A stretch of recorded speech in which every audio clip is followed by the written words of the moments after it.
విసుక్కునే ప్రార్థనలకు జవాబు రావు. ఆమేన్. ఏ ప్రార్థనకు జవాబు రాదు? విసుక్కునే ప్రార్థనకు దేవుని దర్శనం రాదు, దేవుని ప్రత్యక్షత రాదు.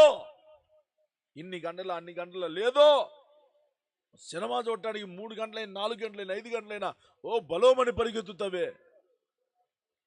మాట్లాడటానికి గంటల తరబడి సమయం ఉన్నదే. దేవుని సన్నిధికి కూడా మనము సమయముని ఇస్తూ ఉండాలి. అదే మనకు దీవెన. ఆమేన్ చెప్పండి గట్టిగాను. అదే మనకు ప్రాకారం. మీ హృదయాల్లో పెట్టుకోండి, ప్రార్థన పరిస్థితులను మార్చివేస్తుంది. ప్రార్థన ఏం చేసింది? నీ పరిస్థితులన్నీ మార్చేసింది, నీ పరిస్థితులు చక్కబెట్టింది. అమ్మా, నువ్వు ప్రార్థన చేస్తా ఉంటే నీకోసం దేవుడు పరలోకాన్ని తెరుస్తాడు. ప్రార్థన ఒక ఆయుధంగా మారిపో